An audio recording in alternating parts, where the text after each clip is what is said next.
They ruled from the shadows. Men who built empires out of silence, charm, and fear.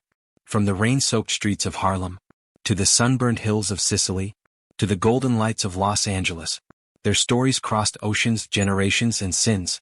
One sold purity and power in a glass vial. One commanded loyalty through silence. And one turned crime into celebrity. They were kings in their own worlds. Frank Lucas, Matteo Messina Denaro, Mickey Cohen. Each believed he could outlast time itself. But history has a way of washing every empire away. Just like rain on pavement. So tonight, as the city sleeps and the world fades into quiet, let their stories rise once more. Close your eyes, hear the rain, and drift into the legend of American Gangster, Superfly sleep story. Rain drifted down over Harlem like a soft gray curtain, turning the streets into mirrors where the city's neon signs shimmered and bled into puddles. The winter air carried the scent of fried food, gasoline, and ambition. In those days, Harlem never slept. Every corner had a story, every face a plan. Somewhere between the music and the sirens, one name began to move like a rumor through the alleys and brownstones, whispered first, then spoken with awe and envy: Frank Lucas. He had not come from money. He had not even come from safety. Frank was born in La Grange, North Carolina, in the kind of poverty that left its fingerprints on the soul. His earliest memories were of his mother bending over a pot of boiling laundry, steam rising like ghostly prayers into a leaky ceiling, and of his father working himself into silence on a field that never paid enough to feed a family. But the memory that carved itself deepest into his mind was the night he saw his cousin shot dead for daring to look a white man in the eyes. The sheriff called it a misunderstanding. Frank knew better. That was the night he decided that survival would never again depend on anyone's permission. He left Carolina with nothing more than anger and a worn-out suit, boarding a train that rattled toward New York as if it might shake him loose before he arrived. He stepped onto the streets of Harlem with a pocket of change and a mind full of hunger. The city hit him like heat, smoke, laughter, jazz, and danger wrapped together. Men in sharp suits shouted numbers through back doors, women leaned out of windows, and the air seemed to vibrate with possibility. At first, Frank did small things. He ran errands, carried packages he didn't ask questions about, took bets, and learned which streets to walk fast and which to avoid altogether. He watched the flow of people and money until he could tell who was broke by the way they held their cigarettes. He was patient. Harlem rewarded those who listened before speaking. Then one evening he saw a man step out of a long black car parked outside a club on 125th Street. The crowd parted for him as if by instinct. His name was Bumpy Johnson. He was Harlem's unofficial mayor, its godfather, the man who could shake hands with both preachers and killers and make each feel honored. Frank watched him move through the crowd like someone who had already paid for every inch of respect he demanded. That night he decided he would work for that man, learn from him, and someday replace him. It took months of persistence to even get close. Frank carried groceries for Bumpy's men, kept his head low, and waited for a chance. The chance came when a drunk tried to rob one of Bumpy's runners outside the Lenox Lounge. Frank stepped in, quick and quiet, and left the thief bleeding in the gutter.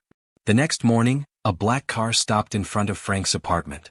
Bumpy's driver leaned out the window and said, "The boss wants to see you." Bumpy Johnson was larger than legend in person. His voice was smooth, but his eyes were sharp as razors. He studied Frank for a long moment before speaking. "You know what separates a man from a fool, boy?" Frank shook his head. Bumpy smiled faintly. "Patience. Fools rush, men wait. You waited." That was how it began. For more than a decade, Frank Lucas followed him everywhere. He drove the car, delivered the envelopes, watched deals unfold in smoky rooms and quiet restaurants. He learned that fear was useful, but loyalty was currency. He learned that the police had prices, that judges had weaknesses, that the line between saint and sinner was thinner than cigarette paper. Most of all, he learned Bumpy's rule: never let anyone outside your circle handle your business. Control was everything. When Bumpy Johnson died suddenly of a heart attack in 1968, right there in a furniture store while shopping for his wife, Harlem mourned as if a king had fallen. Thousands came to the funeral. Frank stood near the casket and watched men who had once feared Bumpy now pretending they had been his friends. He leaned close to the coffin and whispered a promise: "I'll take it from here." The Italians thought the game was theirs. They controlled the flow of heroin through New York, from the docks to the street corners. The black dealers bought from them, paid tribute, and kept quiet. That was the unspoken rule. Frank Lucas had no intention of obeying it. He knew that middlemen bled money.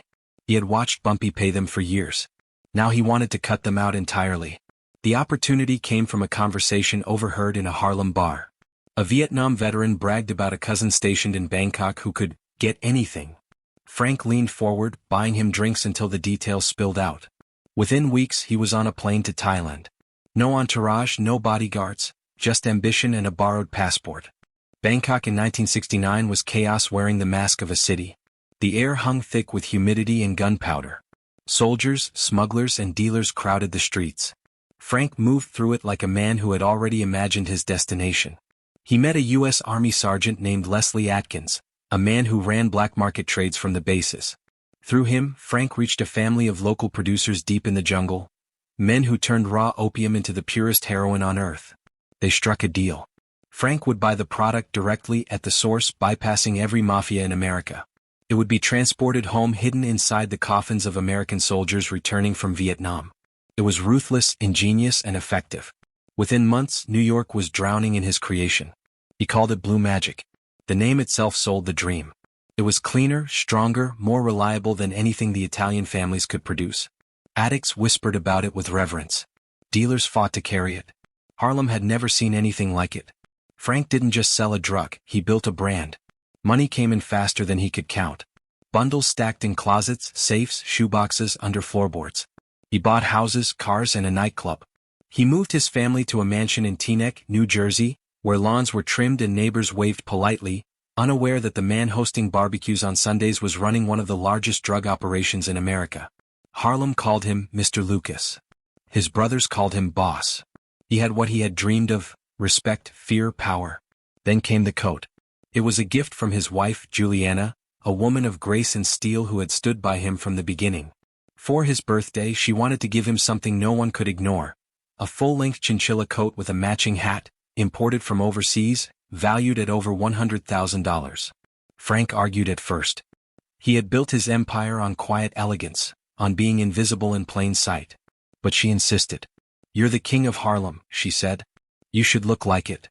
That winter, at Madison Square Garden, the world watched Muhammad Ali fight Joe Frazier.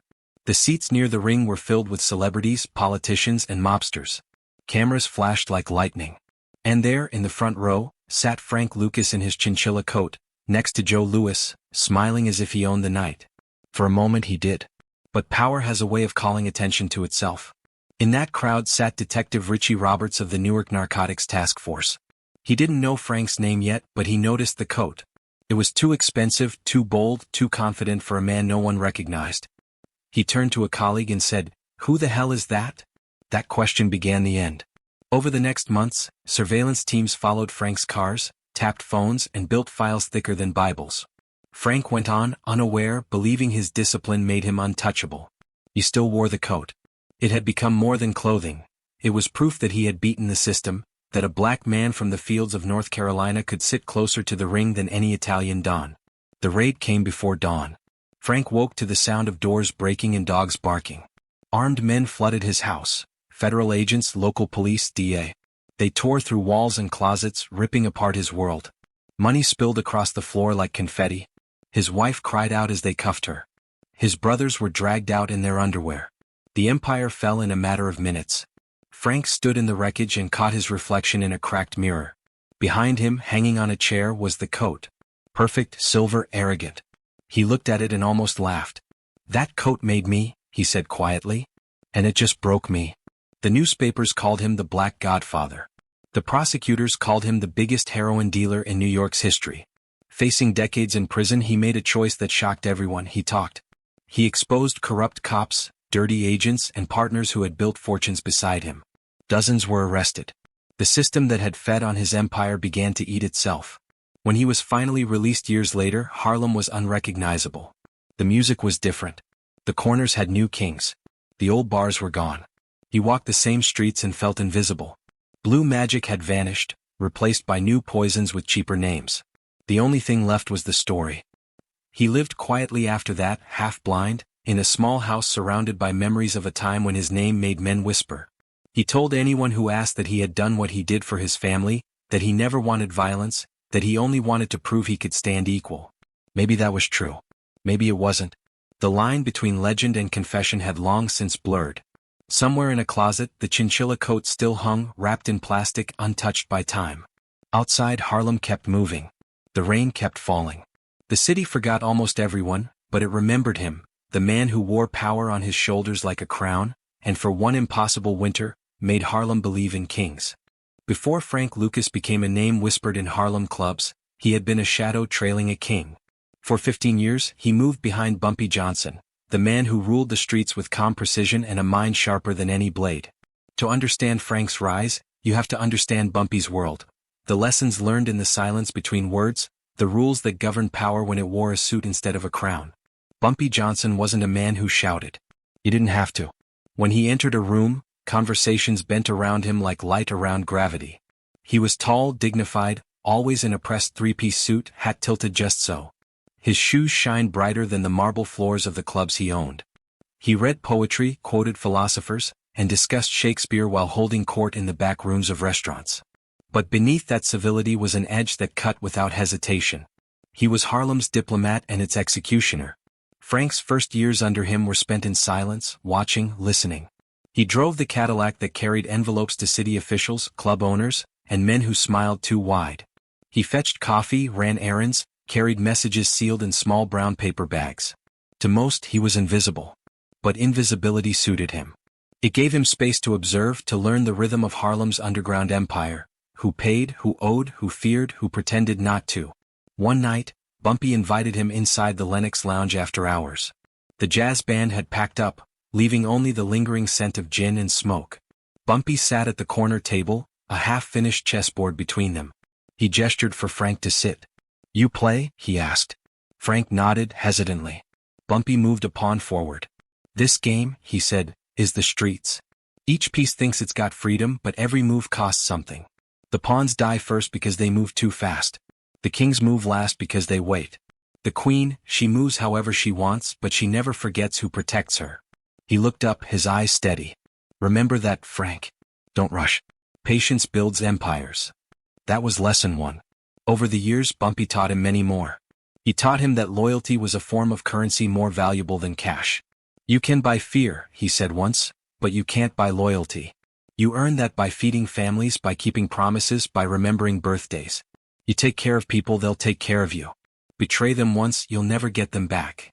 Frank watched as Bumpy paid rent for widows whose husbands had died in prison, handed out turkeys at Christmas, and slipped cash to kids who carried groceries for strangers. But he also watched him order beatings for those who broke their word. Mercy and cruelty balanced like scales. That was lesson two. There were days when Harlem felt like a kingdom, a self-contained world separate from the city that pretended to own it. Jazz floated through the streets, preachers shouted on corners, numbers runners slipped through alleys with pockets full of dreams. The Italians controlled most of New York, but they respected Bumpy's boundaries. He had a mind for negotiation and a willingness to remind people that respect had consequences. Frank remembered one particular evening when they drove downtown to meet one of the Italian capos. The restaurant smelled of wine and arrogance. The man they were meeting, a Lucchese lieutenant, leaned back in his chair with the smugness of someone who thought Harlem was just another line on his map. He greeted Bumpy without standing. "I hear your people been stepping outside your block," he said. "That true?" Bumpy smiled, not a polite smile but one that warned of distance crossed. "My people go where they're needed," he replied. "Same as yours." The Italian shrugged. "You gotta know your place, Johnson. We all got limits." Bumpy leaned forward. "You right," he said softly. "Everybody got limits. You'll find mine when you hit it." The silence that followed was heavier than gunfire. They left the restaurant alive, and by morning, the Lucchese man's car had been found floating in the Hudson. That was lesson three. Power doesn't ask permission. Frank understood that beneath the charm and tailored suits, Harlem ran on fear, favors, and calculation. Bumpy had survived because he balanced all three perfectly. He could drink wine with politicians on Monday and hold a gun under a table on Tuesday without losing his smile. To him, control was not about violence, it was about certainty. He once told Frank, "You kill when you must, not when you can. The man who enjoys it will die by it." Frank admired him, feared him, and studied him. He memorized the way Bumpy spoke to people, how he turned insults into opportunities, how he never let emotion dictate his choices. The closest thing to affection Bumpy ever showed him came one night after a long day of collecting debts. They sat in the car outside Sugar Ray's, watching people pass beneath the streetlights. "You got something in you, Frank," Bumpy said. "Something mean but disciplined. Don't waste it being somebody else's errand boy forever. Learn. Then lead." Frank carried those words for the rest of his life. Still, even kings have cracks. In his later years, Bumpy began to lose ground. The police pressure grew heavier. Younger hustlers were hungry, reckless, and less loyal. The Italians started circling again, smelling weakness. Harlem streets were changing and Bumpy knew it. He became more cautious, more isolated. He spent his days at Small's Paradise, surrounded by old friends who reminded him of his prime. Frank began running more errands without asking for permission. He built small networks, side deals, testing his reach. Bumpy noticed but said nothing. Maybe he saw his own ambition reflected there. Maybe he knew the game was shifting and that his student would soon play it alone. The last time Frank saw him alive, it was a cold morning. Bumpy had asked him to drive to a furniture store in Harlem. They were picking out something for his wife.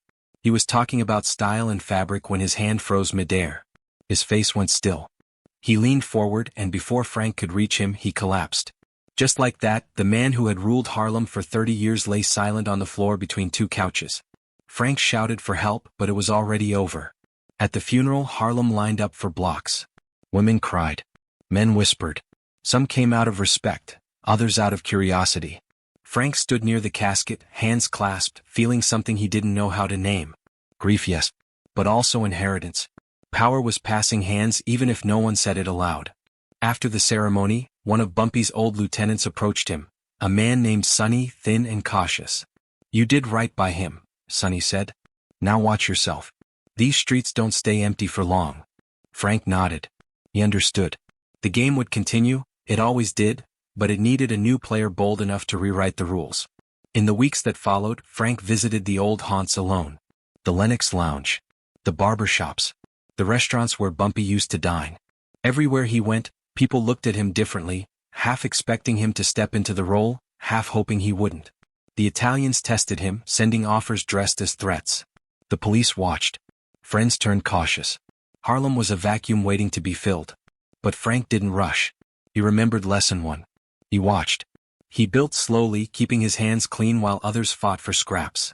He sent his brothers down south to set up distribution lines, made contacts in the army through veterans, and gathered information like a patient predator. He paid attention to who was desperate and who was greedy. He understood that timing was the difference between a hustler and a legend. Every night, he went home and thought about Bumpy's words. Patience builds empires. Bumpy had ruled through respect. Frank would rule through efficiency. He wasn't going to play the old game, he was going to invent a new one. No middlemen, no tribute to Italians, no unnecessary noise. Clean product, clean system, direct control. It was the same lesson Bumpy had taught in different words. Control your table or you'll die eating scraps from someone else's. The first time he collected on a major debt after Bumpy's death, he did it differently. No crowd, no spectacle. Just a quiet knock on a back door, a brief conversation and an envelope left on a table. No shouting, no blood. When the man tried to cheat him a week later, Frank handled it personally. 2 shots, silent and final. Word spread fast, the apprentice had teeth. That was how power shifted in Harlem, not with an explosion but with a whisper. Years later, when people asked Frank who taught him the business, he always said, "Bumpy taught me everything I needed to know." And in many ways it was true. The calm, the discipline, the understanding that real power didn't announce itself, all of that came from the man in the fine suits who once played chess after midnight and turned the streets into a classroom. But Bumpy had also given him something he hadn't intended: hunger. The desire to be more than the student, more than the servant, more than the reflection of another man's greatness. That hunger was already growing, restless and impatient. It would soon send Frank halfway across the world into jungles and air bases, chasing a kind of control no one in Harlem had ever dreamed of. Before he left for Bangkok, before he became the king of Harlem, before the chinchilla coat, Frank stood on 125th Street one evening, looking up at the skyline. The lights of the Apollo Theater glowed red and gold, and somewhere, a trumpet cried through an open window. He thought of Bumpy's lessons: patience, loyalty, control, and realized they were not chains but tools. Tools meant to build something new. He lit a cigarette, exhaled slowly and whispered to himself, "Watch me." The wind carried the words down the street, where they disappeared into the hum of Harlem, the same streets that had watched one king fall and were now waiting quietly for the next. The first shipment arrived on a gray morning that smelled of rain and jet fuel. Frank Lucas stood near the airfield, his suit pressed, his shoes polished, watching as the plane's wheels screeched against the tarmac. There was nothing extraordinary about it, just another U.S. military transport plane returning from Southeast Asia. No one paid attention to the men unloading the caskets draped in flags. The soldiers who handled them worked in silence, respectful, weary, unaware that inside one of those boxes lay the beginning of an empire. For months, Frank had been planning this moment. Every contact, every handshake, every dollar spent in Bangkok had been a step toward cutting the Mafia out of the drug trade. He had gone straight to the source, the jungles of the Golden Triangle, where opium fields stretched under the sun like white scars. The deal had been simple and brutal in its elegance. He would buy the purest heroin directly from the producers, transport it using the U.S. military's own supply routes, and distribute it under his own brand. No middlemen. No tribute. No oversight. When he opened the casket that morning, wrapped tight in silence and secrecy, the packets gleamed under the dull light. 1,000 grams of powder so white it looked innocent. Frank smiled just once. He had done what no man in Harlem had ever dared. He had turned a war into a business plan. He called it Blue Magic. The name came to him one night in a smoky club, as the band played slow jazz and his men argued over marketing. He had been staring at the label on a bottle of gin when the word magic caught his eye. "That's it," he said, tapping the table. "Blue Magic. It's pure. It's clean. It's ours." And so it began. Within weeks, Blue Magic hit the streets. At first no one believed it. The purity was too high, the price too low. Dealers whispered that it was a trap, that nothing so clean could come from Harlem. But when the addicts tried it, the truth spread faster than any rumor. It was smoother, stronger, longer lasting. It was unlike anything New York had ever seen. People lined up for it, desperate, loyal. Frank's brand became a legend in real time. He didn't sell chaos, he sold consistency. Each packet was the same. Each customer knew what they were getting. He had turned heroin into a product, a label, a promise. Harlem, for a brief moment, became proud of its poison. Money flowed like water. Every night, his couriers brought back duffel bags filled with cash. It piled up in closets, under beds, in basements. He hired accountants to count it in shifts, 3 at a time. At first he hid it. Then he built walls to hold it. But soon even that wasn't enough. He began to buy everything. Cars, nightclubs, restaurants, houses. His family lived like royalty. He bought his mother a mansion in North Carolina, complete with white columns and a driveway big enough for 10 cars. When she cried at the sight of it, Frank only smiled. "No one will ever look down on you again," he said. He believed it. The newspapers started calling Harlem a miracle. Money poured through every block. Barbershops stayed open past midnight. People wore better clothes, drove better cars, ate better meals. For the first time, Harlem wasn't just surviving, it was thriving. And at the center of it all was Frank Lucas, the man who had built an empire from nothing but nerve. He ran his business like a corporation. He recruited family first, brothers, cousins, nephews, men he could trust. "Keep it in the family," he always said. "Blood don't double-cross." Each had a role, collecting, packaging, distributing. No outsiders, no talkers. Every move was planned, every expense tracked. The police didn't understand it. The Mafia didn't either. They were used to noise and fear. Frank built his world in silence. But success attracts gravity. The higher he rose, the heavier the weight became. Detective Richie Roberts of the Newark Narcotics Task Force was not supposed to matter. He was just another name in a file, another cop chasing rumors. But Richie was different. He didn't take bribes, didn't drink, didn't bend. When an unmarked car full of cash was found, nearly $1 million, and Richie turned it in instead of keeping it, his colleagues called him a fool. Frank would later call him the beginning of the end. While Frank expanded, Richie observed. He studied the sudden wealth of Harlem, the expensive cars, the clubs overflowing with cash.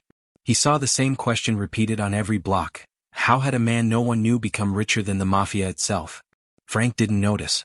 He was too busy perfecting the machine. He demanded discipline. No one used the product. No one carried more than they could handle. No one talked. He kept everything contained, every risk managed. But there was one thing he couldn't control: visibility. The day of the Ali Frazier fight, Frank made the one mistake Bumpy Johnson would never have made. His wife, Juliana, had insisted he wear the coat. It was the most expensive coat money could buy, full-length chinchilla, silver gray with a matching hat. She had given it to him as a gift, a symbol of everything they had achieved. Frank had resisted. He knew better. Harlem's power lived in shadows.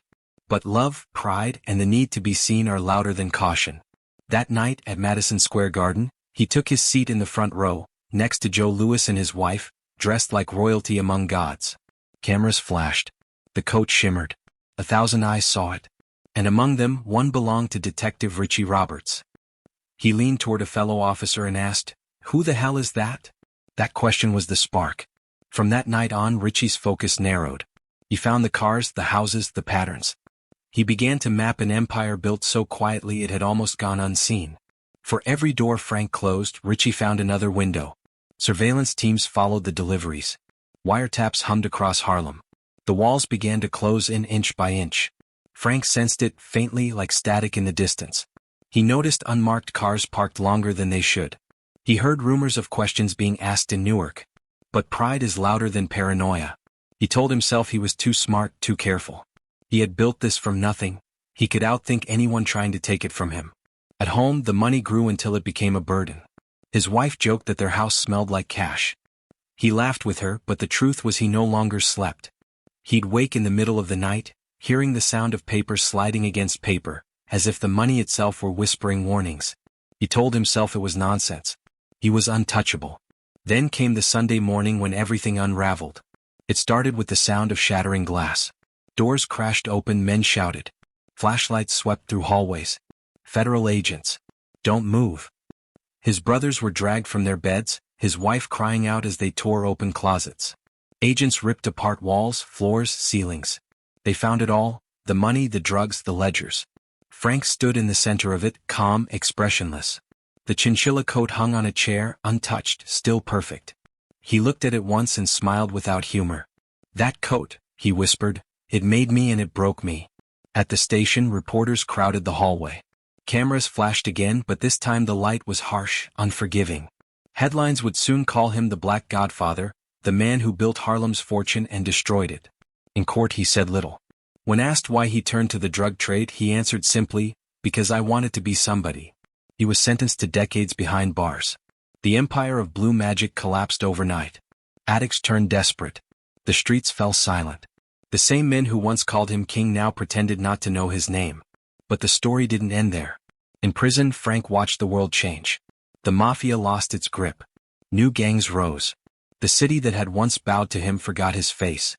He spent long nights thinking about the choices that had led him here, the ambition that had built him, the pride that had destroyed him, the lessons of Bumpy Johnson he had ignored. He began to understand that every empire ends, but not every man gets to walk away. Years later, when the government needed witnesses against corrupt cops, they came to him. They offered a deal, cooperation for time. He agreed. One by one, names fell from his lips. Detectives, agents, politicians. Men who had built their own fortunes from his downfall. Over 100 arrests followed. The system swallowed itself. By the time he walked out of prison, the Harlem he had ruled was gone. The first time he returned to 116th Street, it was raining. The neon lights had changed. The music was softer, slower. No one looked twice at him. He walked past a barbershop window and saw his reflection. Older, heavier, eyes dulled but still searching. The ghosts of his past seemed to walk beside him. Bumpy with his chessboard, Juliana with her smile, the soldiers from the airfields, the addicts who had once called his name a blessing. He found himself standing before a pawnshop window where a fur coat hung on display. Not chinchilla, rabbit, faded and worn. But it made him pause. He thought about that night at the garden, about pride, about how visibility could kill a man faster than any bullet. He smiled faintly. The smile of someone who had seen both sides of glory. Frank Lucas died years later, quietly, in a small home in New Jersey. The newspapers wrote brief obituaries. Most people didn't notice.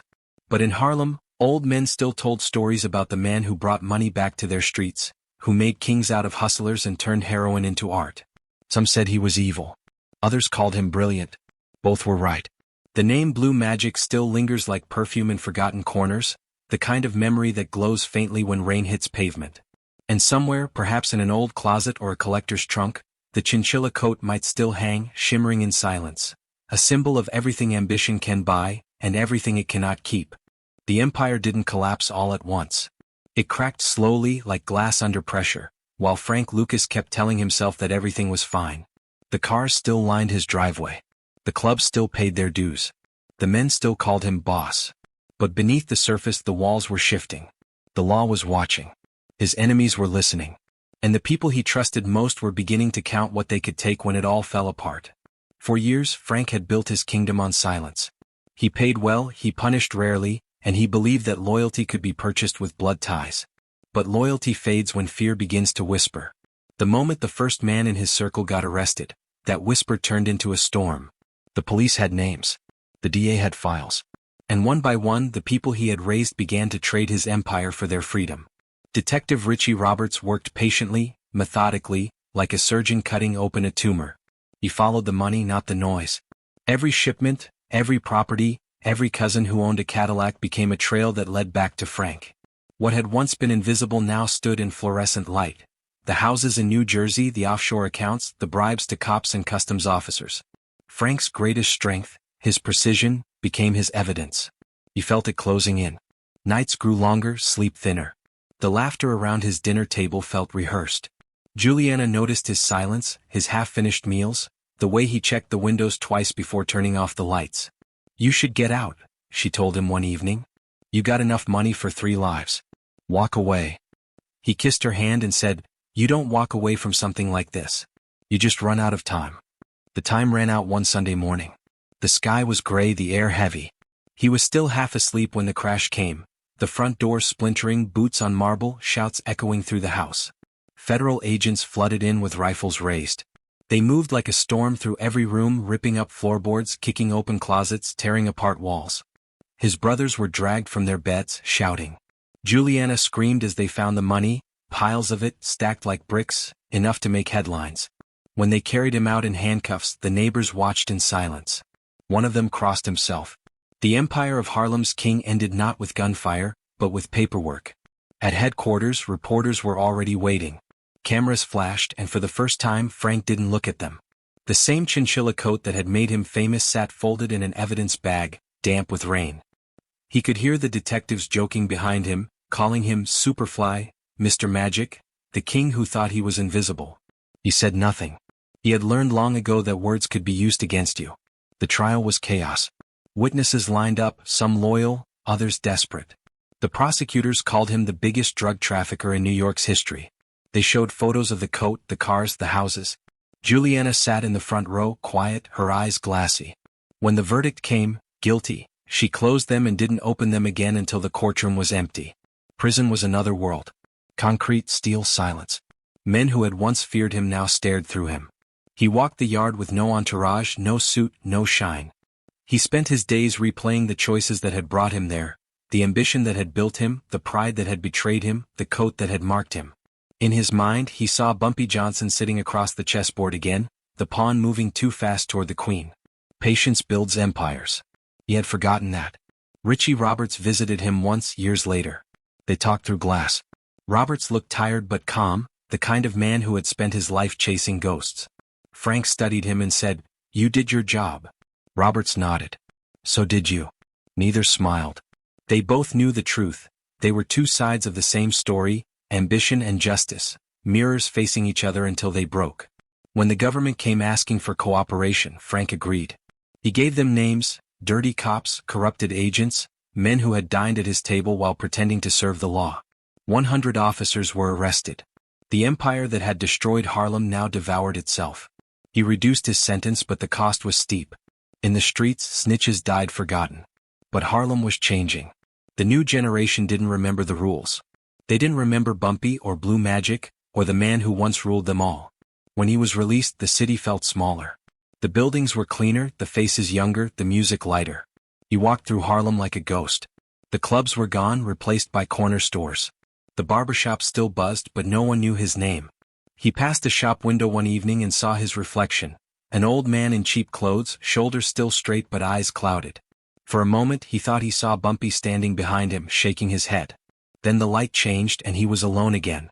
He moved to New Jersey where no one asked questions. The money was mostly gone, spent on lawyers and silence. Juliana had left long before. He lived quietly, visited by journalists who wanted quotes, by filmmakers who wanted details. Sometimes he gave them both, sometimes neither. He told them he didn't regret what he'd done, only how it ended. "I tried to be the best," he said once. "And I was. Until I wasn't." Frank Lucas died in 2019, 88 years old, in a wheelchair by the window of a small house. The rain tapped against the glass, gentle and constant. Somewhere in Harlem, someone still told his story, the boy who came from nothing, who learned from a king, who built an empire from a war and lost it to a coat. The city he once ruled had forgotten his face but not his legend. And in that quiet house, surrounded by shadows and memories, the man who once owned Harlem closed his eyes for the last time. The rain kept falling as it always had, washing the city clean, leaving behind only stories, and the faint echo of a name once spoken with awe and fear. The air in western Sicily always smelled of dust and salt, of sun-baked stones and blood that had long since dried. Matteo Messina Denaro was born there, in Castelvetrano, a quiet town where men spoke in whispers and every family knew which doors to knock on and which to avoid. His father, Francesco Messina Denaro, was known as Don Ciccio, the local mafia boss. To outsiders he was a citrus farmer. To everyone else he was the law. Matteo grew up in a house where silence was discipline and loyalty was survival. His father's friends came and went at all hours, men with polished shoes, expensive watches, and eyes that missed nothing. They spoke in codes, half-sentences that could mean everything or nothing. Matteo listened from the hallway, absorbing the rhythm of that secret language before he could even write his own name. Power, he learned early, was not something you shouted about. It was something that moved quietly like the wind that shaped the olive trees. His father never told him what Cosa Nostra really was. He didn't have to. The lessons were in the air. When a neighbor's vineyard suddenly changed ownership, Matteo understood.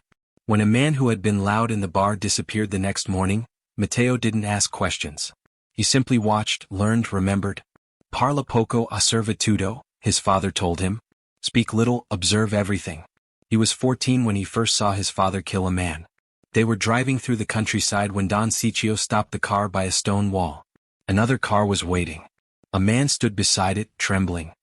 His hands were bound, his eyes wide with a kind of terror Matteo had never seen before. His father got out, took a pistol from his coat and shot the man twice in the chest. No words. No anger. Just precision. He turned to Matteo afterward and said, "Now you know what a mistake costs." That was his education. By the time he was 18, Matteo carried himself like someone twice his age. He dressed immaculately, drove fast cars, and moved through Castelvetrano as if the streets belonged to him. His reputation grew quickly, not for violence but for intelligence. He had a gift for numbers, memory and strategy. Older men began to notice. They called him Usiku, the thin one. When his father introduced him to the regional bosses of Cosa Nostra, they nodded in approval. He was the heir apparent. The 1980s were years of chaos in Sicily. The old codes were breaking down. The Corleonesi faction, led by the ruthless Toto Riina, waged war against rival clans. The island turned into a graveyard of vendettas.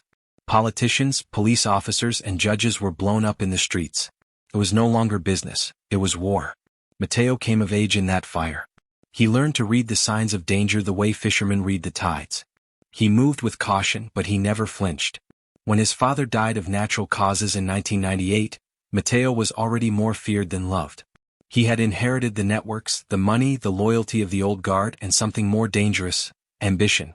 The Mafia was crumbling under government pressure, its leaders either dead or imprisoned, but Matteo saw opportunity in collapse.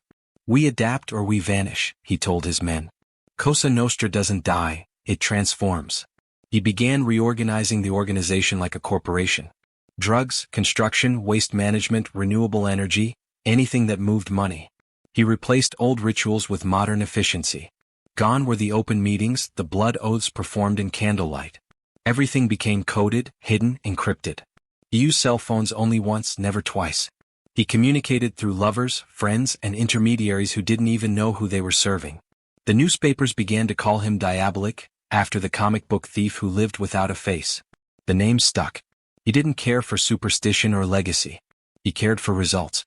Under his leadership, Cosa Nostra spread its influence into politics and global finance. The organization that once ruled by gunfire now ruled by investment portfolios. Matteo could destroy a man's business with a spreadsheet and a phone call. Yet violence was never far. When a journalist published a story about his operations in Trapani, she was found shot in her car 2 weeks later. When a rival refused to pay tribute, his villa was burned with him inside. Power still demanded blood. He never married. He had lovers, always beautiful, always temporary. Some said he treated affection like business, useful but expendable. Yet those close to him spoke of charm, of a man who could make anyone feel special, even as he planned their downfall. He once told a woman, "I was born in a house without windows. I learned to love the dark." She thought he was being poetic. He wasn't. By the early 1990s, Italy had declared war on the Mafia. Judges Giovanni Falcone and Paolo Borsellino led the anti-mafia crusade, and their assassinations in 1992 marked a turning point. The explosions that killed them also signaled the birth of Matteo's true reign. Rino was arrested soon after, leaving a vacuum. Matteo stepped in quietly, no coronation, no announcement. Just a shift in the way orders were given and obeyed. The ghost of Sicily had arrived. He ruled invisibly. For 3 decades he remained at large while police raided hundreds of homes, tapped thousands of phones, and arrested men who swore they had never seen him. Every few years a grainy photo surfaced. A man in sunglasses at a cafe, a blurred face at a wedding, but nothing concrete. He moved between safe houses protected by silence. In the towns of western Sicily, children grew up hearing his name like a bedtime story. "Be good," parents whispered, "or diabolic will come." And still he built. Even while hiding he ran businesses worth millions. The world changed, computers, smartphones, surveillance, but Matteo stayed one step ahead. He avoided email, avoided cameras, avoided routine. He trusted no one completely. Even those closest to him never knew where he slept. To law enforcement he was a phantom. To his people he was proof that Cosa Nostra still breathed. But solitude corrodes even kings. In his 40s, Matteo began writing letters to a woman he had once loved, a woman who had since married. The letters were never signed, but she knew who they were from. They spoke of regret, of loneliness, of the burden of being eternal. "The world is a stage," he wrote, "and I am the actor who can never leave it." The letters were later found by police, tucked in a drawer during a raid. Even his confessions became evidence. As the years passed, his face became legend. Some said he had plastic surgery. Others claimed he lived abroad. The truth was simpler. He had become his disguise. He grew older, frilier, but the fire never left him. He still read reports from his network, still made decisions, still sent quiet commands that rippled across continents. When anyone suggested retirement, he replied, "Cosa Nostra doesn't retire. It sleeps with its eyes open." In 2023, after 30 years of evasion, it ended not with a gunfight, but with a diagnosis.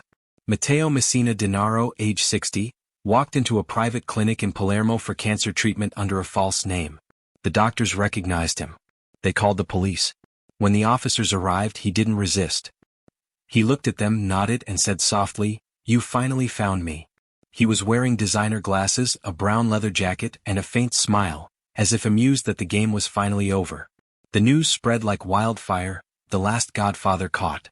Crowds gathered outside the hospital, shouting, cheering, cursing. The myth had become mortal again. When they led him out in handcuffs, the rain began to fall over Palermo. Some said it felt like the island was washing itself clean. In his cell he refused to speak about Cosa Nostra. "There is nothing left to tell," he said. He spent his remaining months reading books, writing notes no one would ever see, and staring through the narrow window at the sea he had once ruled from the shadows. When he died later that year, there was no funeral procession, no mourners, no ceremony. Just a line in the papers and a brief silence across Sicily. But in the alleys of Castelvetrano, old men still murmured his name with a strange kind of respect. The last of the old bloodlines was gone, and with him, an era. The Mafia had changed forever, yet the story remained. A boy raised under the black cross of silence who turned invisibility into power and power into myth. The rain continued to fall across the island, soft and relentless, as if the earth itself was trying to forget him. But Sicily never forgets. Its soil remembers every secret, every sin, every king who thought he could rule forever. Sicily looked peaceful from a distance. Olive groves shimmered under the sun, fishermen mended their nets, church bells echoed across valleys. But beneath that quiet surface the island was boiling. Every hillside held a secret, every vineyard hid a corpse. For Matteo Messina Denaro, this was not chaos, it was opportunity. He understood early that power was not inherited. It had to be maintained, reshaped, evolved. The world his father ruled with handshakes and threats no longer existed. Now politics and money were the weapons that mattered. Violence, though still necessary, had become the punctuation at the end of a business deal. Matteo had no interest in nostalgia. He wanted control. By the late 1980s, the Mafia wars that had ravaged Sicily were beginning to cool. Too many families had been destroyed, too many soldiers buried. The Corleonesi had consolidated their grip through fear, but their reign had drawn too much blood, too much attention. The Italian state was finally fighting back, led by judges who refused to be bought. For most men this meant hiding. For Matteo it meant rebuilding. He was 25 when he attended his first meeting of regional bosses. It was held in an abandoned farmhouse near Campobello di Mazzara. The air smelled of hay and oil. The men who sat around the wooden table were older, scarred, exhausted from years of betrayal. They had heard of him, the young Messina Denaro with his father's cunning and none of his restraint. When Matteo spoke, his voice was low but firm. "The war is over," he said. "The government has changed its methods. So must we. We stop fighting in the streets. We start fighting in the markets, in the banks, in the councils." An older boss laughed. "And what do you know about politics, Picciotto?" Matteo smiled. "Enough to know that they steal more elegantly than we ever could." Within a year that older boss was gone. His body was found in a car outside Trapani, the ignition still running. No one asked questions. Matteo's ideas had become orders. He shifted Cosa Nostra's operations from bullets to balance sheets. He invested in construction, supermarkets, renewable energy, waste management, industries that provided both profit and legitimacy. The old ways of running the streets were dying. Matteo replaced them with contracts, shell companies, and accountants who worked behind tinted office windows. The police searched for gunmen while he signed papers in another man's name. He was ruthless when he had to be. In 1991, a rival clan leader refused to share profits from a development deal. Matteo sent 2 of his men with a message. The next morning, workers found the rival's car in flames, his gold watch melted to the steering wheel. The deal went through without delay. Matteo learned that terror still had its uses. But he also learned that too much of it drew light. He wanted to be feared, not famous. Then came 1992. The assassinations of Giovanni Falcone and Paolo Borsellino shook Italy to its core. 2 judges, symbols of the anti-mafia crusade, killed within months. One by a bomb on the highway to Palermo, the other in front of his home. The explosions tore more than concrete. They shattered the illusion that the state was winning. For Matteo, they also shattered the old order. Rina's arrogance had doomed the organization. The government unleashed an unprecedented crackdown. Raids, arrests, mass trials. Cosa Nostra was bleeding out. But where others saw defeat, Matteo saw vacuum.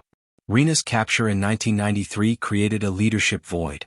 The families in Trapani, Agrigento, and Palermo needed a figure who could hold the fragments together. Matteo stepped in, not through violence but through structure. He became the quiet coordinator, the invisible hand behind the rebuilding. He did not claim the title of boss. He didn't need to. He controlled the money. And whoever controlled the money controlled everything. He spent his nights in safe houses, small apartments hidden in plain sight. Sometimes he stayed in a farmer's cottage overlooking the sea, sometimes in an apartment above a dentist's office. He carried false IDs, paid cash, and moved only at night. He trusted few and forgave no one. His lieutenants learned to speak to him in code, their voices low, their eyes scanning the corners of every cafe. To the police he was a rumor, to his men a god. He was meticulous about appearances. He wore tailored suits but no jewelry. He refused bodyguards unless necessary. He drove himself, fast and alone. He preferred espresso to whiskey, chess to cards, and silence to laughter. When someone asked how he survived so long, he replied, "Because I don't confuse power with noise." By the late 1990s, his reach extended beyond Sicily. He funneled money through Luxembourg, invested in London real estate, bought companies in Eastern Europe. While the authorities still pictured him as a fugitive hiding in the mountains, he was financing hotels and trading art. He was no longer a gangster. He was an investor wearing a ghost's face. Still, the past never left him. The old Mafia wars had created wounds that couldn't heal. Families destroyed, bloodlines broken. One night, after a long meeting with business partners from Milan, he drove out to the countryside alone. He stopped near an abandoned vineyard where his father had once buried enemies. The stars were bright, the air cool. He stood there for a long time listening to the wind. "You were right," he murmured. "Power is silence." Then he drove back into the darkness. His legend grew even as his face vanished. The newspapers called him the ghost of Castelvetrano, diabolic, the last godfather. The The stories exaggerated him until he became myth. The man who never aged, who attended his own daughter's baptism disguised as a priest, who watched his mother's funeral from a car a mile away. Some of it was true. Most wasn't. But Matteo understood that myth was its own kind of armor. The police never stopped hunting him. Each year brought new raids, new arrests, new promises from ministers that this will be the year. None succeeded. Informants whispered, witnesses vanished, trails went cold. He always seemed one step ahead. Investigators later said it was as if he could see their maps before they made them. The truth was simpler. He had built loyalty the old way, through fear and gratitude. He paid the families of those who hid him. He funded weddings, medical bills, funerals. He became a ghost people were proud to protect. Yet ghosts grow lonely. In his 40s, Matteo began to age faster. His hair thinned, his eyesight dimmed. The cancer that would one day kill him had already begun its slow work. Still he refused to stop. "They'll catch me when I'm finished," he told an associate. Not before. And he meant it. He spent hours reading, collecting books about strategy and history. His favorite was The Prince by Machiavelli. Margins filled with notes in neat handwriting. Power is perception. Control the story and you control the truth. He often quoted one line to his men: "A lion cannot protect itself from traps and a fox cannot defend itself from wolves. One must be both a lion and a fox." Matteo had been both. By the early 2000s, his control extended quietly through Sicily's economy. He dictated which companies won public contracts, which farms received subsidies, which banks approved loans. Politicians owed him favors they didn't even recognize as debts. And all the while he remained invisible. There were no photographs, no phone calls, no trace. Even his mother, before her death, claimed she hadn't seen him in decades. "He's out there somewhere," she told a reporter, "but the earth hides him." For 30 years it did. Until the day he walked willingly into the light. When Matteo Messina Denaro entered that Palermo clinic in January 2023, he did so knowing the odds. His cancer had spread. The treatments were failing. He no longer needed to run. The doctors who recognized him said he seemed almost relieved when they called the police. When officers asked for his name, he answered calmly, "You already know." The arrest shocked the world. Some cheered, others mourned, a few doubted it was really him. The myth had ended, and myths are never supposed to die. As they led him through the rain to the waiting car, reporters shouted questions. He ignored them. His only words were to the young officer who fastened the handcuffs, "Don't make them too tight. I'm not going anywhere." In prison he rarely spoke. He spent his days reading, writing short notes that no one understood, and staring at the walls as if seeing through them. The cancer devoured him slowly, but his mind remained sharp. Once, a guard overheard him whisper, "I lived invisible. Now I die observed." When he finally succumbed, there was no ceremony. The body of the last Don was buried quietly under an alias. No one knows where. But in Sicily whispers linger. Farmers still swear they see his car on lonely roads at dusk. Children still dare each other to walk past the old villas he once owned. The ghost of Cosa Nostra remains in the dust, in the silence, in the smell of rain on the stone. Matteo Messina Denaro may have died, but his lesson endures.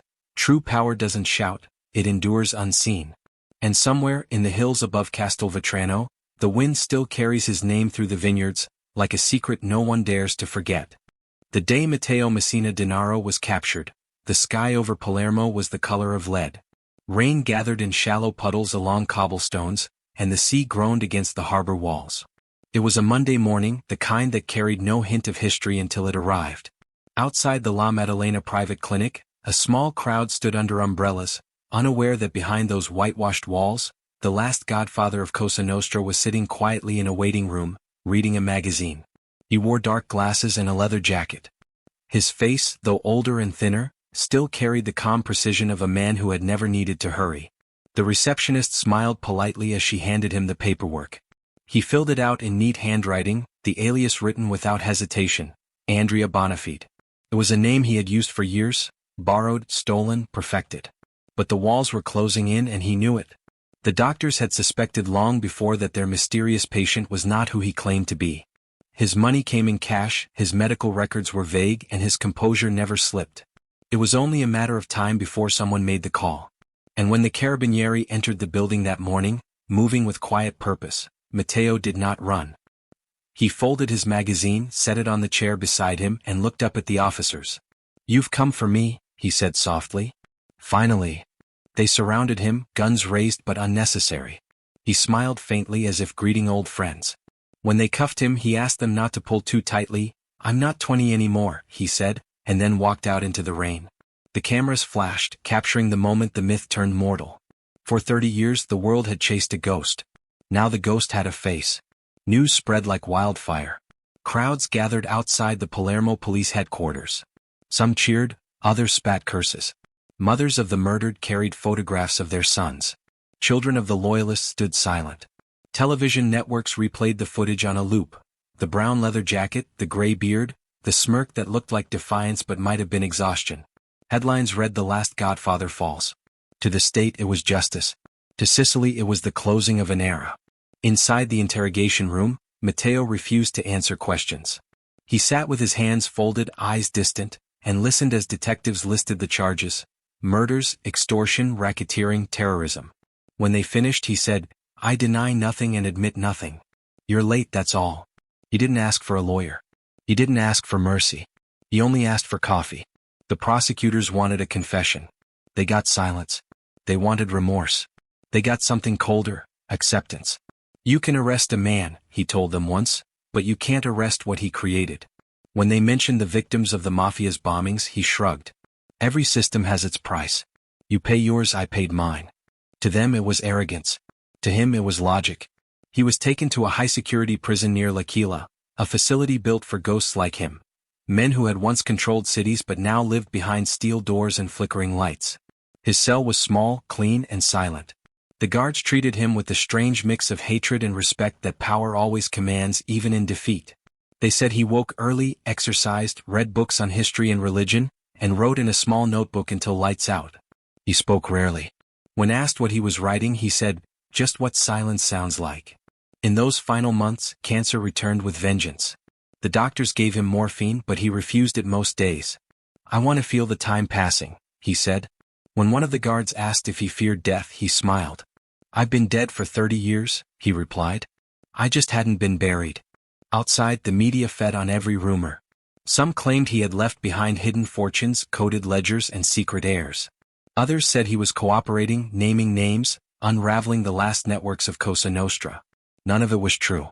The truth was simpler and sadder. The empire had already dissolved. The younger generation no longer spoke of honor or family. They dealt in drugs and digital currency without ritual or restraint. The world Matteo had inherited, built, and defended had already turned to dust. He watched the news sometimes on a small television in the common room. Political scandals, economic crises, wars that looked identical to the ones before. He once told a guard, "Nothing changes. Only the words do." The guard didn't reply. What could he have said to a man who had outlived his own story? When his health worsened, they moved him to a hospital ward inside the prison. The nurses treated him with professional distance. He was polite, even gentle with them. One nurse recalled that he thanked her after every injection, always in the same tone, flat, measured, without warmth or sarcasm. "You're very kind," he said once. "You help people live. I help them survive. We're not so different." She didn't answer. As his body failed, he wrote one final note. The guards found it after his death, scrawled on the last page of his notebook. "Silence keeps its own history. It doesn't forgive. It doesn't forget. It simply waits." He died in the early hours of September 25, 2023. The sky outside was gray, the rain light. The guards found him sitting upright in bed, eyes closed, expression calm. There was no last word, no ceremony. The body was taken away quietly, cremated under an assumed name. The ashes were given to his family. No one knows where they were scattered. Across Sicily, church bells rang at noon. Some rang for justice, others for the end of something older than law. In Castelvetrano, the town where he was born, the shutters stayed closed. Old men in cafes spoke his name with a kind of weary reverence. "He was the last one who remembered the rules," one said. Another replied, "Maybe he remembered too well." In Palermo, rain slicked the marble of the cathedral where Falcone and Borsellino were buried. Visitors left flowers, candles, photographs. The city breathed easier, but the air still carried that same old tension, the feeling that shadows never really vanish, they just move elsewhere. Somewhere in the hills, under the heavy sky, farmers plowed land that once belonged to the Denaro family, and the soil turned dark where blood had mixed with rain generations before. Cosa Nostra didn't end with Matteo Messina Denaro. It never truly ends. It changes shape like smoke in the wind.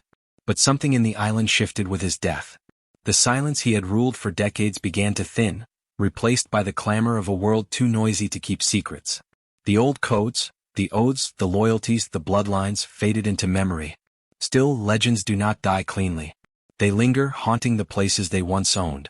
In the quiet bars of Palermo, there are men who still lower their voices when they say his name. They speak of him the way sailors speak of the sea, with awe, with fear, with the knowledge that to look too long into it is to be lost. In the end, Matteo got what he always wanted: control. He chose when to be caught, how to speak, when to stop. He vanished on his own terms. No betrayal, no panic, no surrender, just the quiet closing of a door that had been open too long. The ghost stepped out of history, leaving the world to wonder how it had ever failed to see him. And as the rain fell that day, washing the streets of Palermo, the last of Sicily's old kings was gone. Only the silence remained, vast, patient, and waiting for the next man foolish enough to believe he could rule it. Los Angeles always looked cleaner at night. The city lights blurred into gold, the air smelled of gasoline and perfume, and the hills above Sunset Boulevard glowed like a promise. It was the 1940s, America's age of victory, prosperity, and quiet corruption. And no one embodied that contradiction more than Mickey Cohen. He had come a long way from the dirt streets of Boyle Heights, where fists were currency and fear was language. Born in Brooklyn to a family of poor Russian Jewish immigrants, Mickey had learned early that the world didn't give, it took. His father died when he was young, and his mother worked long hours in a small shop, keeping the family alive on stubbornness alone. By 10, Mickey was already running errands for bookies. By 12, he'd thrown his first punch for money. Fighting was his way out of hunger, out of obscurity, out of the crowd. At 16, he boxed professionally. He was fast, vicious, unpredictable. The crowd loved him. He wasn't graceful, but he was fearless, always pressing forward, eyes cold, smile faint. Kid Dynamite, they called him. He fought in Cleveland, New York, Chicago, and finally Los Angeles, where sunlight and money seemed to spill from the same fountain. But boxing only paid so much, and Mickey never liked middlemen. So when the fights slowed down, he found new ones, off the ring, behind the bars, in backrooms full of smoke and deals. Los Angeles was a strange kind of paradise then. Movie stars and mobsters shared restaurants. Politicians and pimps drank from the same glasses. The city sold dreams during the day and sins at night. Mickey found himself right in the middle, half celebrity, half criminal, all ambition. He started small, running protection rackets around Hollywood. Bars, nightclubs, and gambling dens, places where cash flowed without questions. He moved fast, made friends faster, and enemies faster still. His charm was like his temper, dangerous when provoked. Soon he caught the attention of Benjamin Bugsy Siegel, the East Coast mobster sent west to turn Los Angeles into the next Las Vegas. Bugsy saw potential in Mickey. "You're reckless," Siegel told him. "But you're smart. You'll either be rich or dead before 30. Mickey smiled. Maybe both. Working for Bugsy was like being apprenticed to fire. Siegel had charisma that could bend anyone in a room, but he also had the unpredictability of a storm. Together, they ran bookmaking operations, nightclubs, and protection schemes for movie studios. They rubbed shoulders with actors, producers, and politicians, creating a new kind of empire, one built on charm, cameras, and quiet threats. Mickey learned how to smile while cutting a deal, how to look respectable while laundering a fortune. But every partnership in that world had an expiration date. When Bugsy was murdered in 1947, shot through the window of his Beverly Hills mansion, Mickey inherited what was left of his operation. He didn't cry. He didn't even look surprised. "That's the business," he said. "One day you're shaking hands, the next you're shaking bullets out of your hat." Overnight, Mickey Cohen became the new face of organized crime in Los Angeles. The newspapers loved him. They called him the Dapper Don, the Hollywood Gangster, the Celebrity Hood. He dressed like a movie star, custom suits, silk ties, diamonds on his fingers. He threw lavish parties attended by actors and senators alike. Photographers chased him down the street, and Mickey gave them what they wanted: a smile, a wave, a quote. He wasn't just a criminal, he was a brand. But behind the glamour, the city was changing. The old bosses in Chicago and New York wanted tribute. Mickey refused to pay. "I don't work for anyone," he told them. "I work for Los Angeles." That arrogance made him enemies, and the bullets started flying. His rivals tried to bomb his house. His car was riddled with bullets outside a Sunset Boulevard restaurant. He walked away each time, brushing dust off his jacket, lighting another cigarette. "They keep missing," he said. "Maybe they should try letters." The police couldn't ignore him forever. He had become too visible, too loud, too proud. His name was in the papers more than the mayor's. But every time they tried to charge him, the cases fell apart. Witnesses recanted, juries hesitated, evidence disappeared. Mickey always had friends in the right places, some in uniform, others in suits. He once bragged, "Half this town's on my payroll. The other half's scared they aren't." Yet power came with loneliness. Mickey's charm drew crowds, but trust was scarce. He kept everyone close and no one too close. The women in his life came and went, showgirls, socialites, secretaries, but none stayed. "A wife's a liability," he said once. "You can't explain where the money comes from and she'll never like where it's going." Still, there was a part of him that craved recognition. He wanted the world to see him not as a thug but as a businessman, a success story. He sponsored charity events, donated to police widows, posed for photos with children. It was theater and he was the star. "In this town," he told a reporter, "image is everything. You sell it, they'll buy it even if it's poison." But pride invites attention and attention brings downfall. The IRS finally found what bullets couldn't, a trail of unpaid taxes stretching back years. The case was simple, elegant, and lethal. When agents raided his Beverly Hills home, they found $100,000 in cash hidden in shoe boxes, along with ledgers, checks, and lists of payments.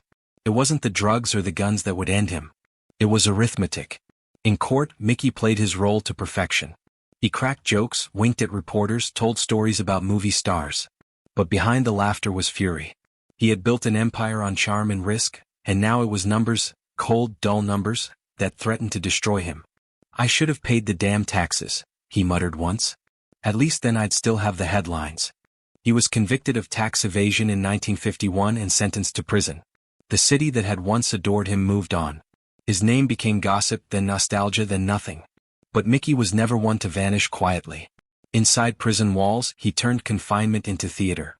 He bribed guards for better food, read newspapers daily, gave interviews through intermediaries. "I'm not locked up," he told one journalist. "I'm just waiting for the curtain to rise again."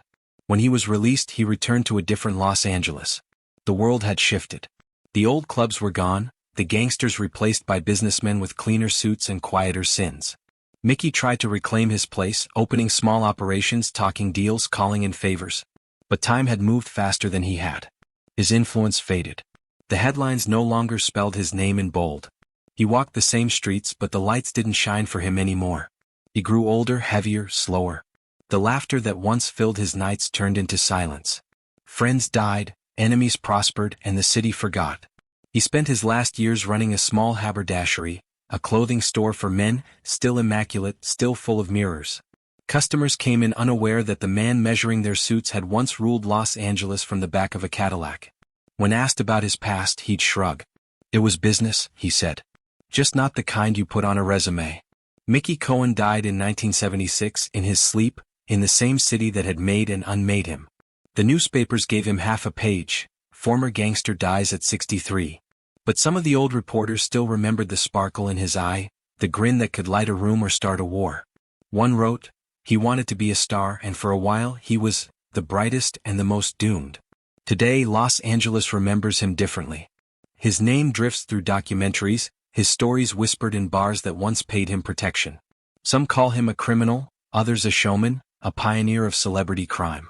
But every now and then, when the lights of Sunset Boulevard shimmer on wet asphalt, you can almost see him, hat tilted, cigarette glowing, smile sharp as glass, walking into the night like he still owns it. The city moves on, but it never forgets its ghosts. And Mickey Cohen was one of the brightest, most dangerous ghosts of them all. Mickey Cohen learned early that Los Angeles loved three things above all: money, fame, and scandal. He had all three, and for a while that made him untouchable. The same cameras that chased actors down red carpets followed him to nightclubs and courtrooms. He was dangerous, yes, but also magnetic. A gangster who shook hands with movie stars and posed like he belonged on the silver screen. After his release from prison, he walked straight back into that light. The city had changed, sleeker, faster, colder, but Mickey believed there was still room for a man who understood its pulse. He reopened old contacts, made calls, reappeared at clubs on Sunset where jazz gave way to rock and roll. The new generation didn't know his story and he liked that. He could invent himself again. He started a clothing business downtown, selling fine suits to men who admired his style. The irony wasn't lost on him, tailoring respectability for others when his own was beyond repair. "Everyone wants to look like they matter," he told a reporter. "I just happen to know how much that look costs." But the suits were only part of the show. The back room still hummed with bets, favors, whispers of money moving where it shouldn't. He couldn't resist the game. No one ever really retires from power, they just play it quieter. Fame was a drug and Mickey was hooked. He gave interviews to magazines, appeared on talk shows, told stories that blurred truth and myth until even he couldn't tell them apart. He called himself a businessman, celebrity criminal, a reformed sinner. The public ate it up. America had changed since his first rise. People no longer demanded purity, only entertainment. Mickey gave them both. He once said on television, half joking, half true, "I was never public enemy number one, just public celebrity number one." But shadows followed fame always. The police still watched him. The mob still resented him. The old guard in Chicago had not forgotten the kid who once refused to pay tribute. Now they sent younger men to remind him. One night, while leaving a restaurant on the Strip, shots tore through the windows. Mickey hit the ground as glass rained around him. When the smoke cleared, he stood, brushed off his jacket, and grinned at the reporters already running toward him. You'd think they'd aim better after all these years. He survived as always, but the message was clear. His legend was worth more dead than alive. Still he refused to hide. He hosted charity dinners, attended film premieres, even appeared in a few documentaries about organized crime. He had become his own ghost, haunting the city that once feared him. But behind the charm, the years were catching up. His circle shrank. Many of his old friends were gone, some dead, others pretending they'd never known him. He began to spend nights alone in his apartment, looking out over the city lights that once glittered like gold coins. From that distance, Los Angeles looked eternal, perfect, forgiving. Up close, it was just as hungry as ever. Mickey poured himself a drink and whispered to no one, "It's not the bullets that kill you in this town, it's being forgotten." By the early 70s he was sick more often than not. The doctors told him to rest, but he laughed. Rest is for honest men. He kept his store open, greeting customers, shaking hands, telling old stories about Bugsy Siegel and the glory days. Some customers recognized his name from the headlines and asked for photos. He never said no. Every flash of a camera was proof he still existed. He died quietly in 1976, in his sleep, in the same city that had made him a myth. No gunfire, no headlines, no crowds. Just another obituary in the paper. Mickey Cohen, former Los Angeles gangster, dies at 63. But for those who remembered, it felt like the end of an era. A time when crime had charisma, when danger wore a tailored suit and a smile. Years later, people still tell stories. Some say he was the last gangster who understood Hollywood. Others say he was its first true mirror, a man who turned himself into a performance and sold it back to the city that created him. On certain nights, when the air is thick and the lights of Sunset Boulevard shimmer across the pavement, old bartenders swear they can hear his voice, laughing somewhere between the music and the sirens. Mickey Cohen, half celebrity, half shadow, had long since left the stage, but Los Angeles still played his song. By the early 1950s, Mickey Cohen had turned Los Angeles into a stage, and every performance was dangerous. He had outlived his mentor Bugsy Siegel, outmaneuvered the East Coast mob, and survived more assassination attempts than most men had birthdays. Yet every time the city thought it had seen the last of him, he came back, smiling, polished, dressed like success itself. He walked down Sunset Boulevard as if it were his personal red carpet, trailed by reporters, detectives, and enemies disguised as fans. He'd wave, tip his hat, and say, "Smile, boys. I'm the only honest crook you'll ever meet." It was a line that never failed to make the morning papers. But no man can live under that kind of light forever. Fame has a way of sharpening shadows, and Mickey's had grown deep. On a warm July night in 1949, he was having dinner at Sherry's restaurant with his usual entourage, bodyguards, bookkeepers, and hangers-on who laughed at all the right moments. The room smelled of steak, whiskey, and tension. Outside, the traffic hummed like static. He'd been warned that Chicago was sending shooters. He'd laughed it off. "If they're coming," he said, "they better bring extra bullets." At 11:05 p.m., those bullets arrived. As Mickey and his men walked out, a black sedan rolled to the curb. The windows dropped. The street exploded with gunfire. Bullets tore through glass, concrete, and flesh. One of Mickey's men fell instantly, Another staggered toward the door, screaming. Mickey dove behind a car, his silk jacket catching fire where a bullet grazed his arm. When the smoke cleared, Sherry's front windows were gone, 2 of his men were dead, and Mickey Cohen somehow was still standing. The next morning's headline read, "Gang War Erupts on Sunset Boulevard. Cohen Survives Again." The public marveled. The cops seethed. The mob took notes. Mickey treated it like an audition. "They tried to kill me," he told reporters, "but they missed the main feature. The attack only made him more famous." Crowds gathered outside his home in Brentwood just to catch a glimpse of the man who couldn't die. Children asked for autographs. Studio executives invited him to parties. One producer joked that he should play himself in a movie.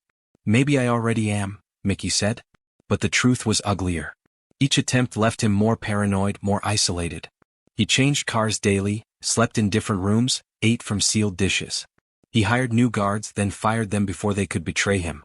The glamour was still there, tailored suits, expensive cigars, photo ops with starlets, but underneath was exhaustion.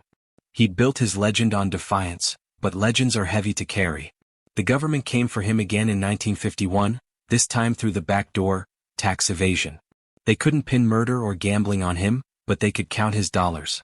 When the judge read his sentence, 5 years in federal prison, Mickey shrugged. "I've had worse vacations." The photographers laughed. The jury didn't. He served his time at Alcatraz, the Rock, where fog and iron swallowed even the loudest men. The guards watched him closely, waiting for the arrogance to fade. It didn't. He played cards, lifted weights, and told stories that turned the cell block into a nightclub. Even the warden admitted, he could charm a snake out of its skin. But prison changed him. For the first time in his life he had no audience. The noise of the outside world faded, leaving him alone with the one man he could never outtalk, himself. When he walked out years later, Los Angeles had changed. The old clubs were gone, the reporters older, the cops retired or dead. His empire was dust, scattered among younger criminals who had never heard of him. The city he'd ruled with a grin had forgotten his name. Still, he refused to fade quietly. He opened a men's clothing store on Wilshire Boulevard, selling custom suits to businessmen who didn't realize their tailor used to run the underworld. He smiled, shook hands, measured shoulders. At night, he went home alone to his small apartment and stared out at the skyline. "Once upon a time," he'd say softly, "this town was mine." The ghosts never left him. He still dreamed of Bugsy, of the bullets on Sunset, of the nights when power felt like immortality. Sometimes he'd wake before dawn, sweating, heart racing, reaching for a gun that wasn't there. Then he'd laugh at himself and pour a drink. "Getting old," he'd mutter. "The only hit I can't dodge." His health declined in the 1970s. The strokes came first, then the tumors. The press barely noticed. The world had moved on to new villains, new scandals. But those who remembered said that even in pain he kept his humor. A nurse once asked him if he regretted anything. He grinned and said, "Yeah. Not charging admission." In the end, it wasn't bullets or betrayal that killed Mickey Cohen. It was time, the one enemy that never missed. He died in his sleep in 1976, the city lights flickering through his window like dying stars. The papers called him a relic of a vanished Los Angeles. They weren't wrong. The city he'd once owned was now a different kind of machine, run by men who preferred lawsuits to gunfights and contracts to pistols. But every so often, when the rain hits the pavement along Sunset Boulevard, the reflections shimmer just right, and you can almost see him, hat tilted, grin sharp, walking through the mist like a man late for his next act. Mickey Cohen never left Los Angeles. He just became part of its light, flashy, dangerous, unforgettable. Alcatraz rose from the cold water of San Francisco Bay like a scar that refused to heal. Fog wrapped around its towers, gulls screamed above its concrete walls, and every tide that broke against its cliffs sounded like a warning. Mickey Cohen arrived there in 1961, wearing a tan overcoat and a grin that couldn't quite disguise his fatigue. The papers called it poetic justice. The man who once ruled Los Angeles reduced to a number on an island made for ghosts. He pretended not to care. He joked with the guards, signed autographs for the curious, and told the reporters at the dock, "I'll be running this place in a week." They laughed and he laughed with them. That was Mickey's armor, humor sharp enough to hide fear. But once the boat pulled away and the mainland disappeared behind gray fog, the smile faltered. For the first time in his life there was no audience. Inside, the noise hit him first. Doors slamming, keys rattling, men shouting through iron. The air smelled of sweat, bleach, and despair. The guards called him Hollywood, and watched him closely, waiting to see if the legend could survive routine. Mickey walked through the cell block like he owned it, chin high, eyes steady, steps measured. But at night, lying on the narrow bunk, he felt the emptiness press against him. No city lights, no tailored suits, no women laughing over champagne. Just stone, silence, and the distant moan of foghorns. He found rhythm where he could. Morning roll call, work detail, lunch, lights out. He lifted weights in the yard, read newspapers, and told stories that made the other inmates forget where they were. Even in prison he was a performer. Men gathered around him at mealtime just to hear him talk, about Bugsy Siegel's rage, the nightclubs of Hollywood, the time he walked out of a shootout without losing his hat. He exaggerated, of course, but no one cared. They needed something larger than their walls, and Mickey gave it to them. The guards respected him. He never caused trouble, never begged, never complained. He kept his space immaculate, shoes polished, hair combed, as if appearance itself were rebellion. When one guard asked why he still dressed like a banker, Mickey said, "A man's got to remember what he used to be. Otherwise he's just another number." Occasionally letters arrived, old friends, former lovers, reporters looking for quotes. He read them all carefully, then burned them. The outside world had moved on. The gangsters of the new generation wore cheaper suits and played dirtier games. The glamour was gone. The world didn't want men like him anymore. It wanted efficiency, anonymity. For a man who had built his power on visibility, that was the cruelest sentence of all. Still, Alcatraz gave him something he'd never had before: stillness. In that stillness the past came back. He thought about his mother, sewing late into the night to keep the lights on. He thought about the first time Bugsy Siegel had told him he had potential, and how quickly potential turned to ruin. He thought about every man who had died trying to take what he had, and how he could still see their faces when he closed his eyes. "You live long enough," he whispered one night, "and you end up haunted by your own headlines."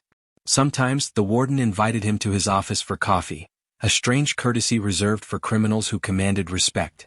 They talked about books, boxing, and Los Angeles. Once, the warden asked, "Do you ever wish you'd done something different?" Mickey smiled. "Sure," he said. "I wish I'd gone into politics. Same crooks, better wardrobe." The warden laughed, but Mickey didn't. When he was finally transferred out of Alcatraz, the reporters were waiting again. They shouted questions. What had he learned? What would he do next? Was he finally done with the rackets? He paused on the gangway and said, "I've learned there's no retirement plan for ambition." Then he disappeared into the crowd.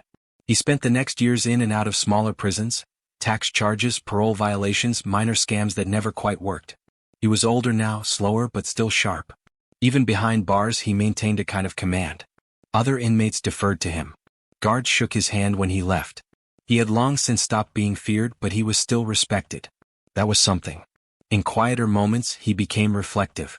He wrote letters to reporters describing his life in third person, as though it belonged to someone else. He was a man who loved attention, he wrote once, and got more of it than he could handle. He mistook fame for power and power for safety. But he was wrong about both. The letter was never published, but it revealed what no photograph ever did.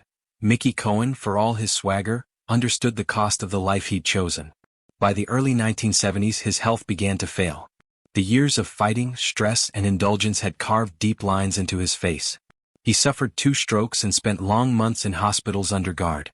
Nurses found him charming, even funny. One recalled him saying, "I never wanted to be a saint, just somebody worth talking about." He smiled when he said it, but his eyes were tired. The city that once adored him had forgotten, and he knew it. When he was finally released for good, he went home to Los Angeles. Not the glamorous one of his past, but a quieter, colder version. The neon signs were brighter, but the faces were unfamiliar. He lived in a small house in the valley, surrounded by photographs of a life that no longer existed. Sometimes he'd drive through old neighborhoods, stopping outside the clubs that had once paid him tribute. They were coffee shops now, office buildings, parking lots. The ghosts were gone, but he could still feel them. "The thing about power," he told a friend, "is you never realize it's fading until it's already gone." He opened a modest clothing store, his last act of defiance against obscurity. Each morning he arrived early, polishing glass, arranging ties, greeting strangers who didn't recognize his name. He treated every sale like a deal, every handshake like a negotiation. The suits were fine, the customers polite, but the silence afterward was unbearable. Sometimes he'd look out the window and see the sun glinting off passing cars, and for a heartbeat, he'd imagine it was 1949 again. The cameras flashing, the city his kingdom. He died not long after in 1976 in his sleep. The obituary was short, polite and final. Mickey Cohen, former Los Angeles underworld figure, dies at 63. That was all.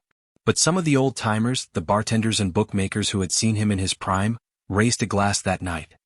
He made the city shine, one said. Even if he stole the bulbs. Today Alcatraz is a museum. Tourists walk through its echoing halls, snapping photos where he once stood.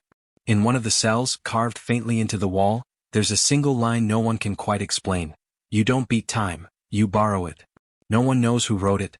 But those who knew Mickey say it sounds like him. Because in the end, that's what his whole life had been. A borrowed moment of brilliance, a spotlight too bright to last. And though the man was gone, his laughter still seemed to drift through the corridors, soft and defiant, refusing even in memory to fade completely. Rain fell differently in every city, but it always sounded the same on pavement. In Harlem, it whispered against brownstone windows where Frank Lucas once counted his fortune.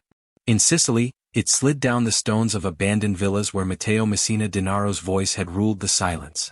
And in Los Angeles, it shimmered on Sunset Boulevard, washing over the ghosts of Mickey Cohen's empire. 3 kings. 3 cities. 3 worlds that had once believed they could never end. But everything ends. Frank Lucas had been dead for years when the rain finally returned to Harlem that spring. The streets were cleaner now, the faces younger, the rhythm changed. The corner where he once ruled was just another intersection crowded with taxis and music. No one remembered the man in the chinchilla coat, the king who sold heroin branded like perfume. And yet, on some nights, the old heads sitting outside the barbershop still mentioned him. They spoke his name quietly, as if the syllables themselves carried a kind of danger. Frank made Harlem rich, one would say. For a minute, anyway. They remembered the suits, the confidence, the pride of seeing a black man who outsmarted both the Mafia and the feds. They didn't talk about the bodies or the addicts or the cost. The story was cleaner that way. Every empire leaves behind a choice, memory or truth. Harlem, like the world, chose memory. If someone had told Frank that one day his story would be a movie, his name a brand, his sins entertainment, he would have smiled that same calm smile and said, "I told you, I was just running a business." He had wanted to be remembered and he was. But the man himself was long gone, leaving only the rain falling soft over the city he built and broke. Thousands of miles away in Sicily, the rain was heavier. It rolled down the hills and into the narrow alleys of Castelvetrano, where Matteo Messina Denaro had once hidden behind shutters and shadows. His house was empty now. The iron gates rusted, the olive trees grew wild. Tourists passed without noticing. But Sicily remembered. It always remembered. The priests who once preached against the Mafia now spoke of justice, of renewal, of finally being free from the silence that had smothered generations. Yet the silence had its own endurance. It clung to the island like mist, refusing to die. When Matteo's ashes were scattered into the sea, there were no mourners, no ceremony. Only the sound of waves breaking against rock, as if the island itself was speaking one last word for him. He had lived invisible and he had died that way too. Proof that even the most powerful man in the world can disappear if he chooses long enough. In Palermo, an old policeman who had chased him for 30 years lit a cigarette and watched the smoke twist into the rain. "He was the last one," he murmured. "And the quiet after him, it's almost too quiet." But quiet was what Matteo had always wanted. Power that made no noise. Now the silence belonged to someone else. And then there was Los Angeles. The rain there wasn't soft or steady. It came sudden, wild, flashing against chrome and glass, flooding the gutters of Sunset Boulevard. The city looked clean for an hour, then dirty again. Nothing stayed pure under the lights. Mickey Cohen had been gone for decades, but his reflection still lived in every photograph of the era. The grin, the suit, the fearless stare. The city had forgotten his crimes but not his confidence. He was the prototype for the men who came after. The hustlers, the dreamers, the stars who turned sin into art. There's a small cafe near where Sherry's once stood. On the wall hangs a black and white picture of Mickey standing beside a car, cigarette in hand. No caption, no plaque. The owner says he doesn't know who it is, just that people always stop to look. Maybe they recognize something familiar in that grin. Ambition, arrogance, charm. Los Angeles has always loved men like that. It just never lets them grow old. The rain tied them together. 3 men who never met, 3 stories that echoed the same truth. Frank had built an empire of purity and poison. Matteo had ruled an empire of silence. Mickey had sold an empire of image. Each believed he could master his world. Each discovered that the world doesn't stay mastered for long. Time is the perfect thief. It steals slowly, leaving only names and stories. The cities they built now run on different engines: Harlem on memory, Palermo on regret, Los Angeles on illusion. But if you stand in any of them during the rain, you can still feel the pulse beneath the streets. The echo of men who once thought themselves immortal. In Harlem, an old record shop still plays jazz that no one buys. In Sicily, fishermen still tell tales of the boss who vanished like smoke. In Los Angeles, the boulevard still glows gold at midnight, waiting for the next man who thinks he can own it. The camera pans across the world, 3 skylines under one storm. And the voice of history, slow and quiet, speaks. Empires fall. Legends don't. Rain keeps falling, washing nothing away.